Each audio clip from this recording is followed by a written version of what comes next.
Welcome to Lessons in Leadership with me, Steve Adubato, and my colleague, Mary Gamba. The programming that you're about to see was taped earlier this year. Clearly, so much has changed since then, and unfortunately, a lot of uncertainty and fear remain. However, the issues and the topics raised in this edition of Lessons in Leadership will still matter once we get through these very challenging and difficult times. So without further ado, Lessons in Leadership. I'm Steve Adubato. This is Lessons in Leadership, the radio show podcast, and now on video. I want to introduce my colleague and friend, I hope today, Mary Gamba. Today's a good day, yes. Stop. Come on. We're always friends. We're always friends. One of the reasons Mary Gamba, my co-host and colleague, and I are friends every day is because no matter what happens, we seem to be able to work it through and talk it through, which is a leadership trait. And in that spirit, I want to introduce our friend and colleague who deals with difficult challenges every day. He is Kevin Cummings. He is the chairman of the board and the CEO of Investors Bank, a little organization about how big, Kev? About $27 billion in assets. Oh, is that right? In New York and New Jersey, 147 branches. Question. Your view of leadership. You and I just had a luncheon recently where for 2 hours, all we did was talk leadership. How has your leadership philosophy and approach developed? Well, I tell you, it's evolved. It continues to develop. So it's not developed. It continues to evolve, and hopefully it continues to improve. And I think the attributes of a good leader is you have to influence people, and most importantly, be a good listener. Why the listening piece? God gave you 2 ears and one mouth for a reason. And I think you have to, win the hearts of people before you ask for their hand. And it's the emotional connection a good leader has to make things happen. Speaking of listening, we're going to listen as Mary tells folks where they can find our radio show podcast broadcast. Absolutely. So stand-deliver.com is our website. So you can log on there to find our other podcasts. You can also follow us on Facebook, Steve Adubato, PhD, and that's ADUBATO, as well as on Twitter at Steve Adubato. And to go back to find our previous podcasts, you can subscribe at Apple Podcasts as well as on Google Play. Also check out AM 970's app and you'll find our show there as well. It's interesting, that sign, again, I'll bring in these different props.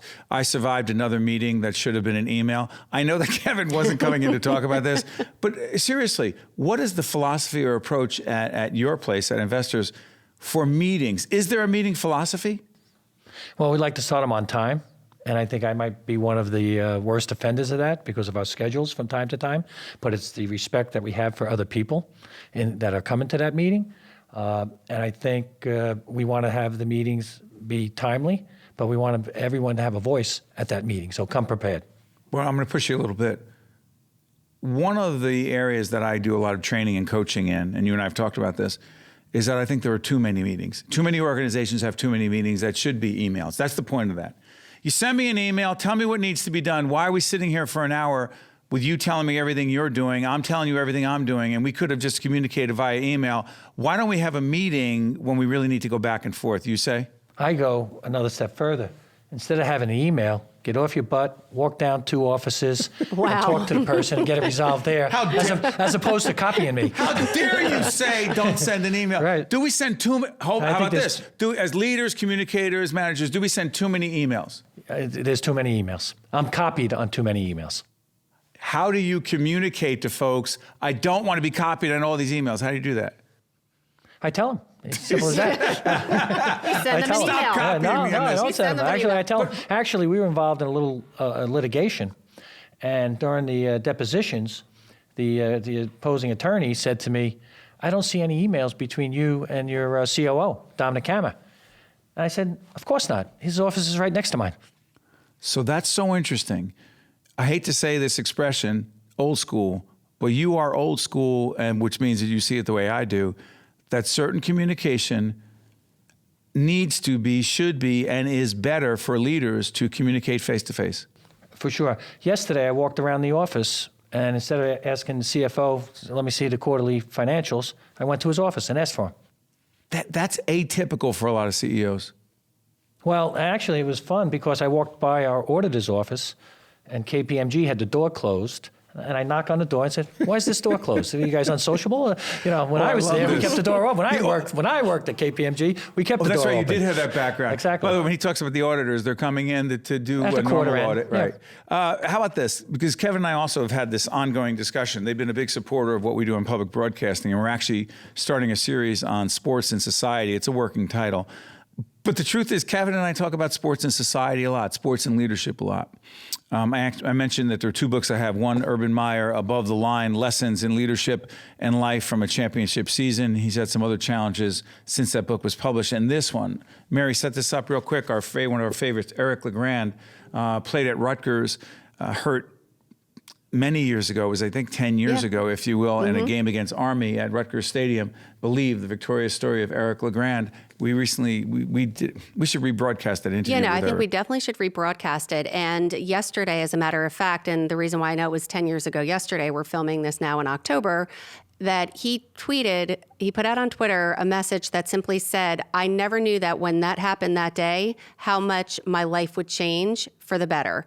And who does that? Who has that positive attitude when literally at that moment in, the picture that he put was him laying on the field, everything else was in black and white, his uniform was all red. We should make it clear, he was paralyzed. He was paralyzed. And instead of seeing it, a lot of people, including myself, I think I would go into a room and cry and feel sorry for myself. And instead, he saw it as an opportunity to be an example of inspiration and to go out there and to just say to people, hey, listen, things are going to happen to you, but it's not what happens to you, it's how you react to it that matters. Kevin, is that really what it comes down to? I mean, we talk about Eric LeGrand. I mean, to me, he's an extraordinary leader.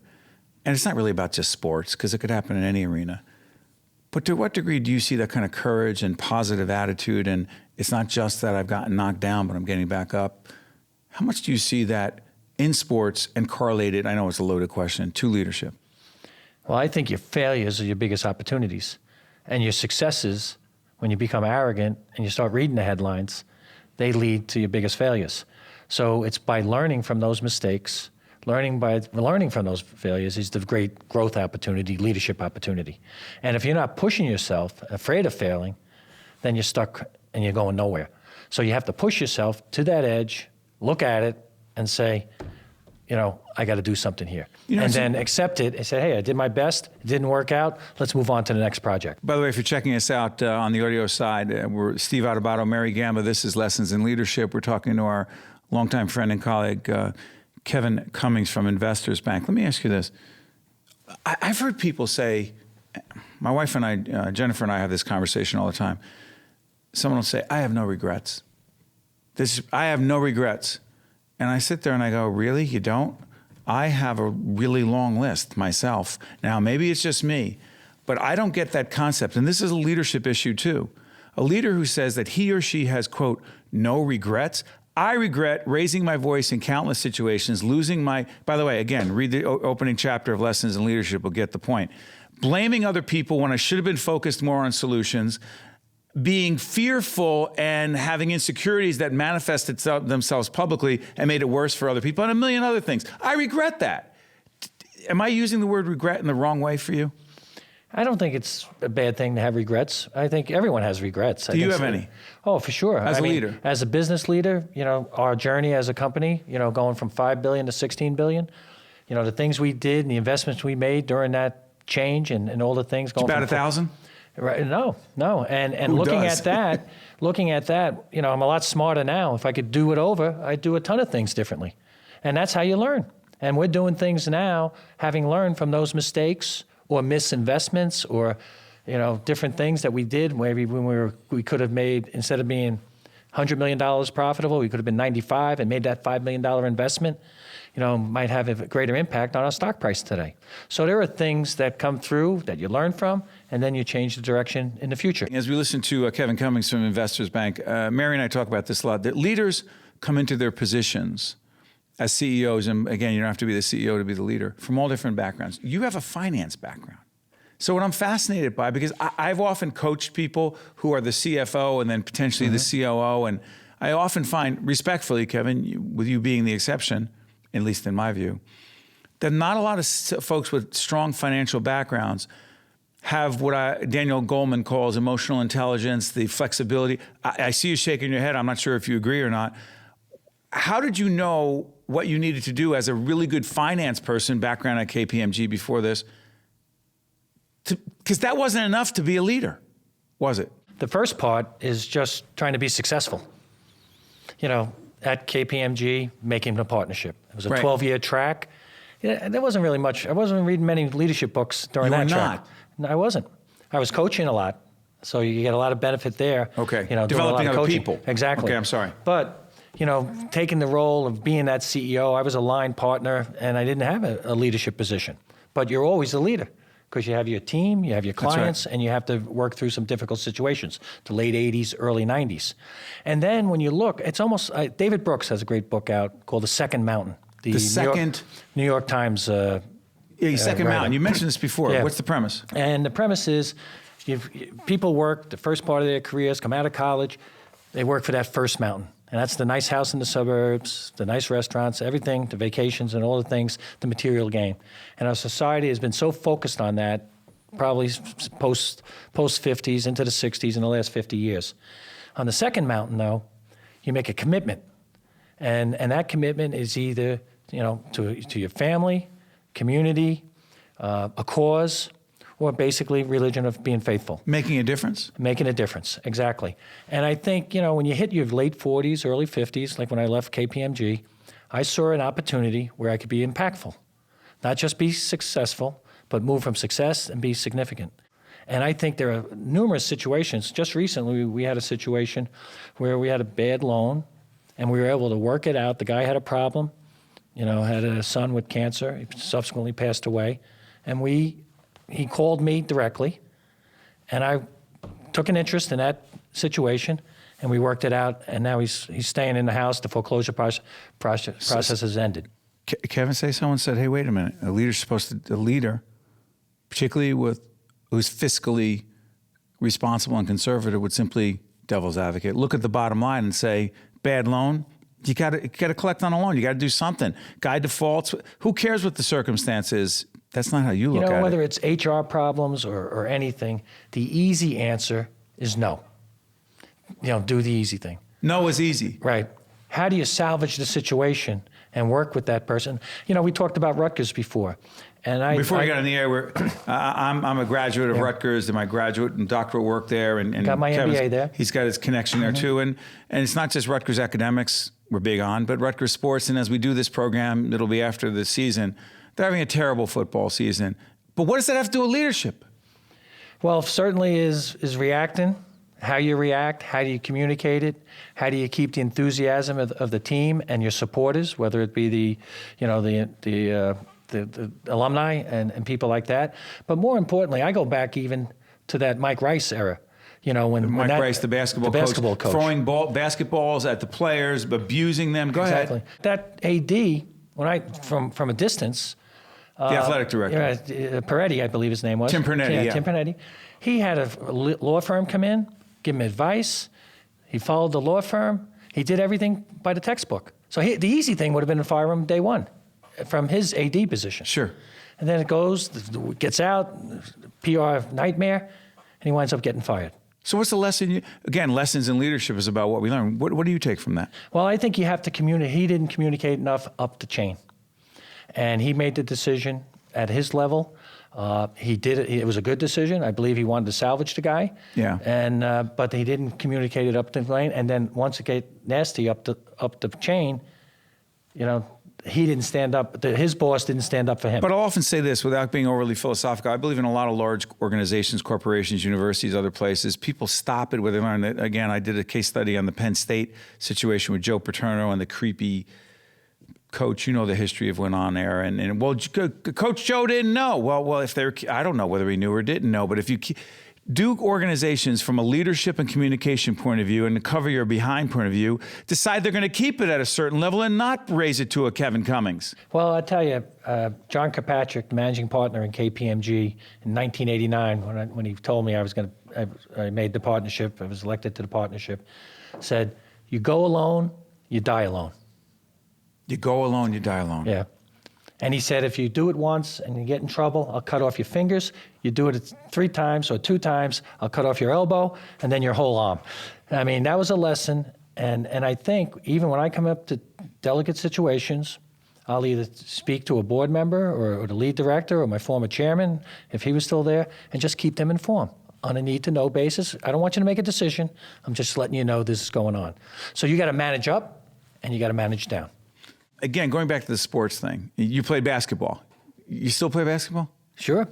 Saturday morning, 7 o'clock. I know Wow. you said this to me. I'm like, no, not happening. Actually, they play on Wednesday nights too, but I had a dinner last night. You love your basketball. Yeah. Team sport. College basketball. Yeah, we talk about that a lot. I'm a big Seton Hall fan. And Michigan State, the first game. I know it's going to be a big game. Big game. Again. I got a ticket for you if you want to go. No, I'm good. I don't want to say anything. We're good. Let's try this. He's a little obsessed with the Seton Hall. Oh, we're also basketball. partners with Seton Hall. Can I ask you a question? Yeah, go ahead. You ever do anything with the business school with Mike Reuter?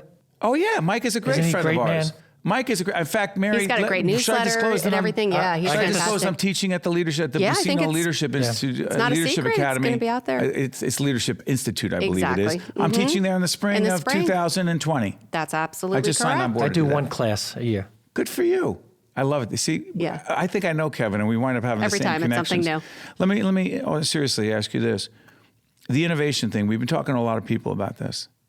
Technology drives innovation. Great leaders see things other people don't see.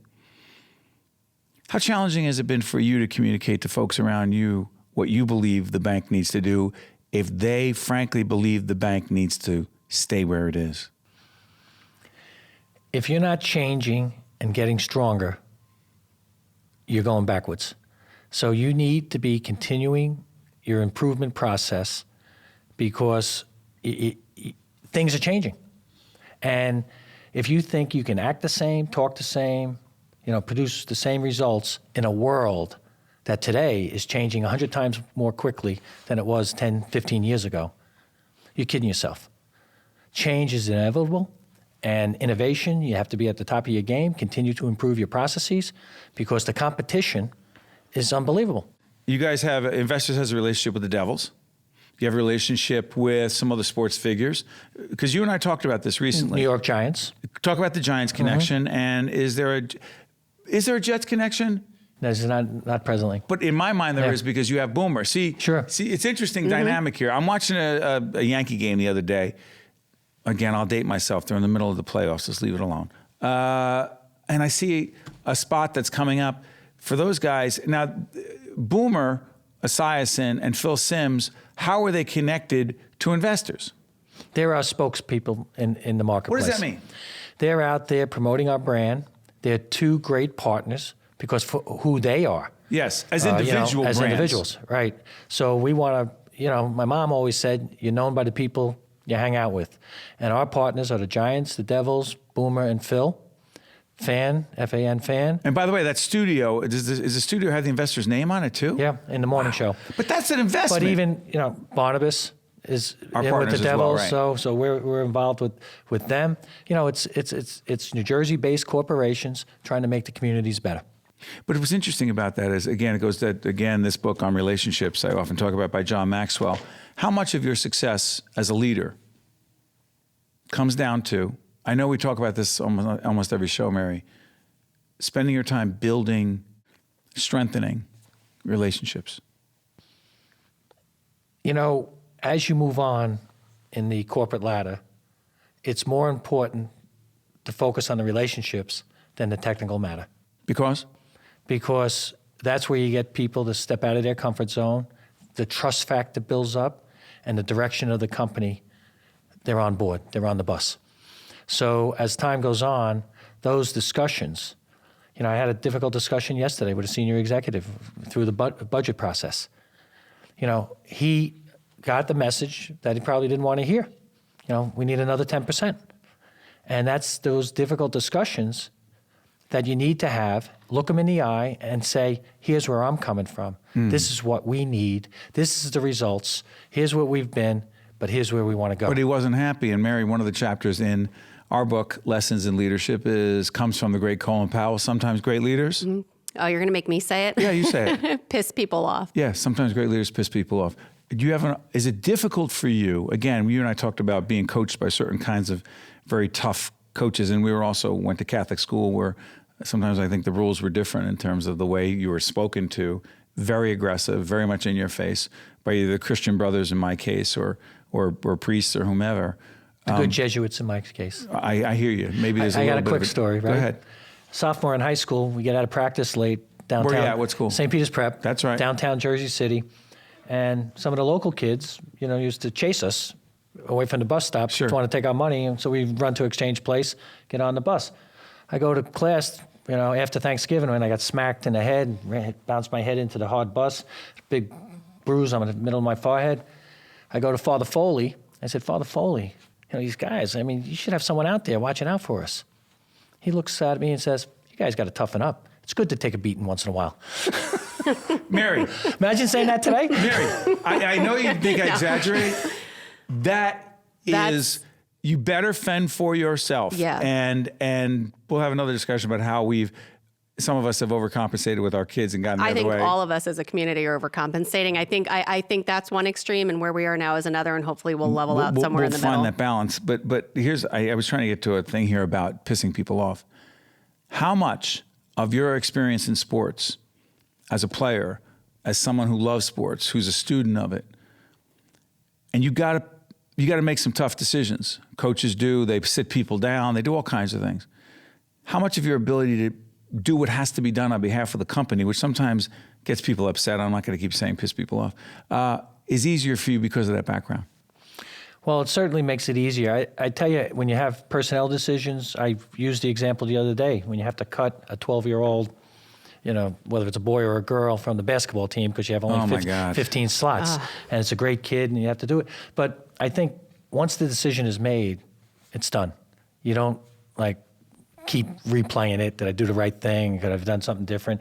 And I think you have to have, as a leader, be decisive, make the decision, and let's move on. Even if some people go home and talk about you behind your back and say Kevin is this or Steve Adebato. Mary and I have this conversation. I too often I've wanted people to quote like me, and Mary's like, stop with them liking you. Just do what you need to do, and if they like it, like it. If they don't, they don't. Yeah, it's funny though. I think it's good to have the ability to tell someone they screwed up, and almost at the end of the meeting have them thank you.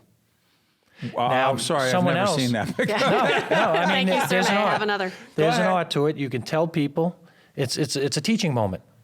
That's the way I see it. Right. But how you deliver it, your body language, everything else. Right. Like myself, I've worked with executives, within the company at KPMG and at the bank, where the two of us can say the same thing.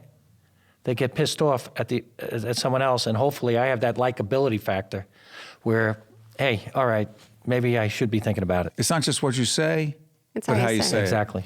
So listen, this is why we, Mary and I, Ignite, I'm hoping I'm speaking for you, why we love doing Lessons in Leadership, because not just that we love talking about leadership and learning about it and reading about it and just making mistakes and getting better, but we get to talk to fascinating leaders like you. And there is not, and we've probably had 50 conversations with Kevin about leadership, and each time we learn something new. Finally, lifelong learner when it comes to leadership. I don't want to be better than you, Steve, but I want to be better than I was yesterday. So you have to be continually improving. Wow. On that note, I can't think of a better segue. This is Steve Adebato. That's Mary Gamba. This has been Kevin Cummings. By the way, before I let him go, I want to make everyone know that Investor's huge on the philanthropy side. Montclair Film.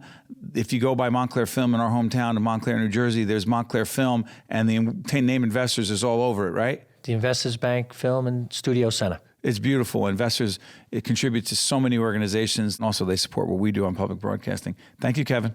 Good to be here. We'll be right back right after this. This is Mary Gamba. If you want more leadership tips and tools, log on to stand-deliver.com. That's stand-deliver.com. This edition of Lessons in Leadership is brought to you by Gibbons PC, Prager Metis, Valley Bank, New Jersey Resources, and the International Union of Operating Engineers, Local 825.